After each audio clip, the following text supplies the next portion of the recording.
കന്യാസ്ത്രീകൾ കഞ്ചാവ് വളർത്തുന്നു എന്ന് കേൾക്കുമ്പോൾ അവിശ്വസിക്കേണ്ട. സംഭവം സത്യമാണ്. ഇന്ത്യയിലൊന്നുമല്ല, കാലിഫോർണിയയിലാണ് കഞ്ചാവ് വളർത്തുന്ന കന്യാസ്ത്രീമാർ ഉള്ളത്. കാലിഫോർണിയയിലെ മെർസെഡ് സ്വദേശികളായ സിസ്റ്റർ കേറ്റും സിസ്റ്റർ ഡെഴ്സിയുമാണ് വീട്ടിൽ കഞ്ചാവ് വളർത്തുന്നത്. കഞ്ചാവിന്റെ വ്യത്യസ്ത ഇനങ്ങൾ ഇവർ നട്ടുവളർത്തി പരിപാലിക്കുന്നു. ഇന്ത്യയിലേതുപോലെ നിയമം നിരോധിച്ച വസ്തുവൊന്നുമല്ല കാലിഫോർണിയയിൽ കഞ്ചാവ്. ഔഷധ മൂല്യമുള്ള കഞ്ചാവ് ചെടികൾ മരുന്നിന് വേണ്ടി നട്ടുവളർത്തുന്നതിന് നിയമപരമായ തടസ്സങ്ങൾ കാലിഫോർണിയയിലില്ല. ഈ സാധ്യത മുന്നിൽ കണ്ടാണ് സിസ്റ്റർ കേറ്റും സിസ്റ്റർ ഡെഴ്സിയും കഞ്ചാവ് കൃഷി നടത്തുന്നത്. വിളവെടുത്ത് ഔഷധ രൂപത്തിലാക്കി ഓൺലൈൻ വഴി വിറ്റഴിക്കുന്നു. സിസ്റ്റേഴ്സ് ഓഫ് ദി വാലി എന്നാണ് ഇവർ അറിയപ്പെടുന്നത്. പുറംവേദന, മൈഗ്രെയിൻ, മാനസിക സംഘർഷം തുടങ്ങി സകല പ്രശ്നങ്ങൾക്കും ഇവരുടെ പക്കൽ മരുന്നുണ്ട്. വേദന കൊണ്ട് ബുദ്ധിമുട്ടുന്നവരെ സഹായിക്കുകയാണ് തങ്ങളുടെ ലക്ഷ്യമെന്ന് സിസ്റ്റർമാർ പറയുന്നു.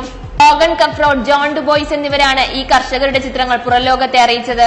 പേരിൽ സിസ്റ്റർ എന്നുണ്ടെങ്കിലും കത്തോലിക്ക സഭയിലെ അംഗങ്ങളല്ല കേറ്റും ഡെഴ്സിയും. ഇരുവർക്കും പ്രത്യേക വിശ്വാസങ്ങളുമില്ല.